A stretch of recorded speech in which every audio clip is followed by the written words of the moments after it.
नमस्कार दोस्तों, स्वागत है आपके अपने YouTube चैनल DDV RJ पर। उम्मीद है आप अच्छे होंगे। आपकी जो पशु परिचर की जो तैयारी है वो भी अच्छी चल रही होगी। तो आज हम आपके लिए लेके आए हैं पशुओं के अंदर होने वाले जो प्रमुख रोग हैं, उन रोगों के ऊपर आज हम चर्चा करेंगे कि पशुओं के अंदर किस प्रकार के जो रोग हैं वो होते हैं। और इसी प्रकार की जो क्लासें हैं वो पशु परिचर के एग्ज़ाम तक हम आपके लिए लाते रहेंगे। तो आप ज़्यादा से ज़्यादा हमसे जुड़ें। आपने पिछले वीडियो को बहुत ही प्यार दिया था। आगे भी ऐसे जो वीडियो हैं उनको प्यार आप देते रहें।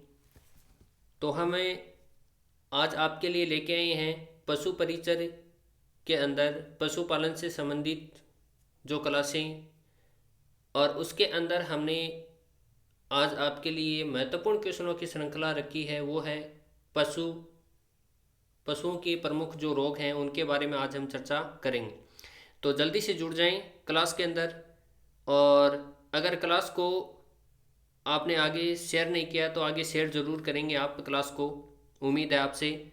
और अगर चैनल को सब्सक्राइब नहीं किया तो चैनल को सब्सक्राइब ज़रूर करें, बेल आइकन को प्रेस करें, ताकि आगे आने वाले जो पशुओं से संबंधित जो रोग हैं उसकी क्लास है वो आप तक पहुंच सके। तो हम क्लास को स्टार्ट करते हैं और पहले क्वेश्चन की ओर यहाँ पर चलेंगे। बहुत ही महत्वपूर्ण क्वेश्चन आज हम लेके आए। पिछली प्रतियोगी परीक्षाओं के अंदर पूछे गए क्वेश्चनों की जो श्रृंखला है वो हम आपके लिए लेके आ रहे हैं। तो आप ज़्यादा से ज़्यादा जुड़ें और क्लास को शुरू से लेकर अंत तक ज़रूर देखना है। पहला प्रश्न है बकरी का वंश है। इसमें पहला ऑप्शन है ओवीसी, दूसरा है क्रापा, तीसरा ऑप्शन है बोस और चौथा ऑप्शन है बुबलूस। तो इसके सही आंसर की बात करना चाहेंगे तो इसका जो करेक्ट आंसर है वो 2 नंबर ऑप्शन हो जाएगा, क्रापा। यानी बकरी का जो वंश है उसको क्रापा कहा जाता है। इसके बाद में अगले प्रश्न की ओर चलेंगे। पलीहा बुखार इसका दूसरा नाम है। तो पलीहा बुखार है, इसका आपको दूसरा नाम बताना है। तो पहला ऑप्शन है FMD, दूसरा ऑप्शन है बिसहरिया, तीसरा ऑप्शन है गोशीलता और चौथा ऑप्शन है स्तन की सूजन। प्लीहा बुखार का दूसरा नाम बताना है। आपके सामने ऑप्शन है, इन ऑप्शनों में से आपको बताना है कि कौन सा ऑप्शन है वो सही होगा। तो अगर इसके सही आंसर की बात करना चाहेंगे तो इसका जो करेक्ट आंसर है वो 1 नंबर ऑप्शन हो जाएगा, AFMD है वो इसका करेक्ट आंसर हो जाएगा। इसके बाद में अगले प्रश्न की ओर चलेंगे। तो अगला प्रश्न बहुत ही महत्वपूर्ण है, 3 नंबर। संबंधित व्यक्ति का 4 से 6 पीढ़ी के साथ मिलन कहलाता है। तो पहला ऑप्शन है आंतरिक प्रजनन, दूसरा ऑप्शन है लाइन ब्रीडिंग, तीसरा ऑप्शन है प्रजनन बंद करें और चौथा ऑप्शन है आउट क्रॉसिंग। तो इस प्रश्न का जवाब है वो मैंने पिछले वीडियो के अंदर आपको करवा दिया था। तो आपको क्या करना है, इस क्वेश्चन का आंसर है वो ज़्यादा से ज़्यादा कमेंट बॉक्स के अंदर देना है और साथ में ही कॉपी पेन है वो लेके बैठना है और हमें ये बताना है कमेंट बॉक्स के अंदर कि आपकी कितने क्वेश्चन सही हुए और कितने क्वेश्चन गलत हुए। तो इस क्वेश्चन का जवाब है वो आप ज़्यादा से ज़्यादा कमेंट बॉक्स के अंदर दें। इसके बाद में अगले प्रश्न के ऊपर चर्चा करते हैं हम। 4 नंबर क्वेश्चन है आपके सामने। दुनिया का नंबर 1 अंडा उत्पादक कौन सा है। तो इसमें पहला ऑप्शन है न्यू हैम्पशायर, दूसरा ऑप्शन है लेगगॉर्न, तीसरा ऑप्शन है अंग्रेजी की क्लास और चौथा ऑप्शन है रोड आइलैंड रेड। तो देखो इसमें ऑप्शन देखो कितने अच्छे अच्छे दिए हैं, है ना। तो आपको बताना 4 नंबर जो क्वेश्चन है इसका सही ऑप्शन कौन सा होगा। तो इसके सही आंसर की बात करेंगे तो 2 नंबर ऑप्शन है वो करेक्ट हो जाएगा, लेगॉर्न। लेगॉर्न है वो इसका सही आंसर हो जाएगा। इसके बाद में अगले क्वेश्चन की बात करेंगे। तो अगला प्रश्न बहुत महत्वपूर्ण है। घोड़ा एक है, यानी घोड़े के बारे में बताना एक के है। तो पहला है जुगाली करने वाला खुर, दूसरा ऑप्शन है गैर जुगाली करने वाला खुर, तीसरा ऑप्शन है यहाँ तक कि पैर की अंगुली खुर वाला और चौथा ऑप्शन है अजीब पैर की अंगुली खुर वाला। तो अगर इसके सही आंसर की बात करना चाहेंगे तो इसका जो करेक्ट आंसर है वो ऑप्शन नंबर 2 हो जाएगा, गैर जुगाली करने वाला खुर। इसके बाद में अगले प्रश्न की ओर चलते हैं। थन के टूटने के लिए मुख्य रूप से किस प्रकार लिंगामेंट जिम्मेदार है। यानी थन अगर टूट जाता है तो उसके लिए किस प्रकार का जो लिंगामेंट है वो जिम्मेदार है। तो आपको बताना है पार्श्व निलंबन, दूसरा ऑप्शन है मेडियन सस्पेंस, दूसरा ऑप्शन है ए और बी दोनों, और चौथा ऑप्शन है इनमें से कोई नहीं। तो आपको सही आंसर बताना है 6 नंबर। तो इसके सही आंसर की बात करना चाहेंगे तो 2 नंबर ऑप्शन है वो सही हो जाएगा। इसका मेडियन सस्पेंस है वो क्या है, थन के टूटने के लिए एक प्रकार से जो लिगामेंट है वो जिम्मेदार है। इसके बाद में अगले प्रश्न के ऊपर चर्चा कर लेते हैं। मेथिलीन ब्लू रिडक्शन टेस्ट एमबीआरटी की दक्षता जानने के लिए आयोजित किया जाता है, यानी मेथिलीन ब्लू रिडक्शन टेस्ट जिसको एमबीआरटी के नाम से जाना जाता है उसको जानने के लिए आयोजित किया जाता है। तो पहला ऑप्शन है टोंट दूध, दूसरा ऑप्शन है डबल टोंट दूध, तीसरा ऑप्शन है निष्फल दूध, और चौथा ऑप्शन है पाश्चुरीकृत दूध। तो इसके सही आंसर की बात करना चाहेंगे तो इसका जो करेक्ट आंसर है ऑप्शन नंबर 4 है वो सही हो जाएगा। पाश्चुरीकृत दूध है वो मेथिलीन ब्लू रिडक्शन टेस्ट की दक्षता जानने के लिए आयोजित किया जाता है। इसके बाद में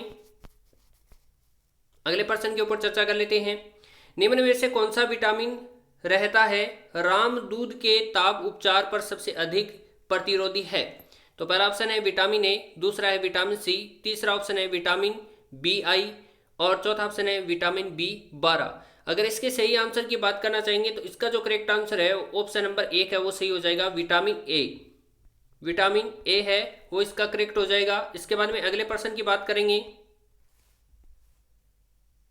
टोगेनबर्ग का मूल निवासी है, तो टोगेनबर्ग किसका मूल निवासी ये पूछ रहा आपको। तो पहला ऑप्शन है यूरोप, दूसरा ऑप्शन है स्विट्जरलैंड, तीसरा ऑप्शन है अफ्रीका, और चौथा ऑप्शन है अमेरिका। तो अगर इसके सही आंसर की बात करना चाहेंगे तो इसका जो करेक्ट आंसर है वो 2 नंबर ऑप्शन हो जाएगा, स्विट्जरलैंड है वो इसका सही आंसर हो जाएगा। इसके बाद में अगले प्रश्न की चर्चा करेंगे। यहाँ पर भेड़ की सबसे लंबी नस्ल है वो कौन सी है? तो इसमें से आपको बताना है कि भेड़ की सबसे लंबी नस्ल है वो कौन सी है। तो पहला है डेकन, दूसरा ऑप्शन है नेलोर, तीसरा ऑप्शन है बीकानेरी, और चौथा ऑप्शन है नीलगिरी। अगर इसके सही आंसर की बात करना चाहेंगे तो इसका करेक्ट आंसर है ऑप्शन नंबर 2 है वो सही हो जाएगा, नेलोर। क्या हो जाएगा? नेलोर हो जाएगा। तो क्लास को शुरू से लेकर अंत तक जरूर देखना है क्योंकि आज हम आपके लिए बहुत ही महत्वपूर्ण क्वेश्चनों की श्रृंखला वो लेके आए हैं। इसके बाद में अगले प्रश्न की ओर चर्चा कर लेते हैं। मुड़े हुए पैर का लकवा किसके कारण होता है? तो पहला ऑप्शन है विटामिन ए, दूसरा ऑप्शन है विटामिन सी, तीसरा ऑप्शन है विटामिन B2, और चौथा ऑप्शन है विटामिन B12। अगर इसके सही आंसर की बात करना चाहेंगे तो इसका जो करेक्ट आंसर है वो ऑप्शन नंबर 4 हो जाएगा, विटामिन B12 है उसके कारण मुड़े हुए पैर का लकवा है वो हो जाता है। इसके बाद में अगले प्रश्न के ऊपर चर्चा करते हैं। जब 2 नस्लों को वैकल्पिक रूप से पार किया जाता है तो उसे क्या कहा जाता है? तो पहला ऑप्शन है क्रॉसिंग, दूसरा ऑप्शन है ट्रिपल क्रॉसिंग, तीसरा ऑप्शन है बैंक क्रॉसिंग, और चौथा ऑप्शन है कोई भी नहीं। तो इनमें से कोई भी नहीं चौथा ऑप्शन है। तो अगर इसके सही आंसर की बात करना चाहेंगे तो इसका जो करेक्ट आंसर है वो हो जाएगा 1 नंबर क्रॉसिंग। कौन सा हो जाएगा? क्रॉसिंग है वो इसका सही आंसर हो जाएगा। इसके बाद में अगले क्वेश्चन की बात करेंगे तो बहुत ही महत्वपूर्ण क्वेश्चन है। अग्नाशय और निम्न रक्त शर्करा के स्तर से स्रावित हार्मोन है। तो पहला ऑप्शन है ग्लूकागन, दूसरा ऑप्शन है इंसुलिन, तीसरा ऑप्शन है एपिनेफ्रिन, और चौथा ऑप्शन है रिलैक्सिन। तो अगर इसके सही आंसर की बात करना चाहेंगे तो इसका जो करेक्ट आंसर है वो ऑप्शन नंबर 2 है वो सही हो जाएगा, इंसुलिन। इसके बाद में अगले प्रश्न के ऊपर चर्चा कर लेते हैं। निम्नलिखित में से कौन सी ग्रंथि ऑक्सीटोसिन का स्राव करती है? तो पहला ऑप्शन है थायराइड, दूसरा ऑप्शन है अंडाशय, तीसरा ऑप्शन है पिट्यूटरी, और चौथा ऑप्शन है अधिवक्र। तो अगर इसके इस क्वेश्चन के सही आंसर की बात करना चाहेंगे तो इस क्वेश्चन का जो सही आंसर है वो ऑप्शन नंबर 3 हो जाएगा। पिट्यूटरी जो ग्रंथि है वो ऑक्सीटोसिन का स्राव करती है। इसके बाद में अगले प्रश्न के ऊपर चर्चा कर लेते हैं। हॉर्न बजाने की सबसे अच्छी उम्र है? तो 1 सप्ताह है, दूसरा ऑप्शन है 4 सप्ताह है, तीसरा ऑप्शन है 8 सप्ताह है, और चौथा ऑप्शन है 16 सप्ताह है। अगर इस प्रश्न की सही उत्तर की बात करना चाहेंगे तो इसका जो करेक्ट आंसर है वो 1 नंबर ऑप्शन हो जाएगा, 1 सप्ताह है। इसके बाद में अगले प्रश्न के ऊपर चर्चा कर लेते हैं। बेहतर गुणवत्ता वाला खोआ तैयार किया जाता है, तो पहला ऑप्शन है भैंस का दूध, दूसरा ऑप्शन है गाय के दूध से, तीसरा ऑप्शन है भेड़ के दूध से और चौथा ऑप्शन है ऊंट के दूध से। अगर इस क्वेश्चन के सही आंसर की बात करना चाहेंगे तो इसका करेक्ट आंसर है वो 1 नंबर हो जाएगा। भैंस के दूध से बेहतर गुणवत्ता का खोआ है वो तैयार किया जाता है, जिसको आप मावा भी कहते हैं। इसके बाद में अगले प्रश्न के ऊपर चर्चा कर लेते हैं। अंडकोश की थैली में अवरोही अवस्था को कहा जाता है। अंडकोश में जो अंडकोश की थैली होती है उसको अवरोही अवस्था में क्या कहा जाता है? तो पहला ऑप्शन है इसमें गुप्त वर्षणता, दूसरा ऑप्शन है फ्री मोर्टिन, तीसरा ऑप्शन है अंडकोश की हर्निया और चौथा ऑप्शन है इम्पोर्टिया कोंडी।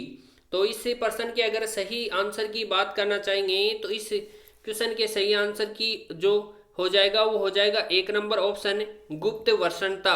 इसके बाद में अगले प्रश्न के ऊपर चर्चा कर लेते हैं। मारेक रोग पाया जाता है, तो आपको बताना है मारेक रोग है वो इनमें से किन में पाया जाता है? तो पहला ऑप्शन है पशु, दूसरा ऑप्शन है मुर्गी पालन, तीसरा ऑप्शन है भेड़ और चौथा ऑप्शन है बकरी। तो इसके सही आंसर की बात करना चाहेंगे तो इसके सही उत्तर की बात करेंगे हम। करेक्ट आंसर है वो कौन सा हो जाएगा? जल्दी से बताएं आप फटाफट से। तो इसके सही आंसर की बात करना चाहेंगे तो 2 नंबर ऑप्शन है वो करेक्ट हो जाएगा, मुर्गी। यानी मारेक रोग है वो मुर्गी के अंदर पाया जाता है। इसके बाद में अगले क्वेश्चन की बात करेंगे। अंडे का पीला रंग किसके कारण होता है? तो पहला ऑप्शन है कैरोटीन, दूसरा ऑप्शन है एंथोसाइनिन, तीसरा ऑप्शन है विटामिन बी और चौथा ऑप्शन है जेंथोफिल। अगर इसके सही आंसर की बात करना चाहेंगे तो इसका जो करेक्ट आंसर है वो ऑप्शन नंबर 4 हो जाएगा। जेंथोफिल के कारण जो हमारा अंडा होता है उसका रंग पीला हो जाता है। इसके बाद में अगले प्रश्न की और चर्चा करेंगे। दूध स्राव के लिए हार्मोन है, तो पहला है ऑक्सीटोसिन, दूसरा ऑप्शन है आग, तीसरा ऑप्शन है प्रोलैक्टिन और चौथा ऑप्शन है TSH। तो अगर इसके सही आंसर की बात करना चाहेंगे तो इसका जो करेक्ट आंसर है वो हो जाएगा ऑप्शन नंबर 3। प्रोलैक्टिन है वो दूध के स्राव के लिए क्या है? प्रमुख हार्मोन है। तो आपको वीडियो कैसा लगा ये जरूर बताना है और ज़्यादा से ज़्यादा इस वीडियो को अपने दोस्तों के साथ में, अपने मित्रों के साथ में शेयर करना है। जैसा कि आपको बताया कि आज हम आपके लिए पशुओं से संबंधित जो रोग हैं वो लेके आए हैं और अगली क्लास के अंदर भी हम पशुओं से संबंधित जो प्रमुख रोग हैं उनके बारे में चर्चा करेंगे। तो आप जुड़े रहें और वीडियो को शुरू से लेकर अंत तक जरूर देखना है। अपने दोस्तों के साथ में, मित्रों के साथ में शेयर करना है। अगर चैनल के ऊपर नए हो तो चैनल को सब्सक्राइब जरूर करें, बेल आइकन को दबाएं ताकि आगे आने वाला वीडियो है वो आप तक पहुंच सके। धन्यवाद।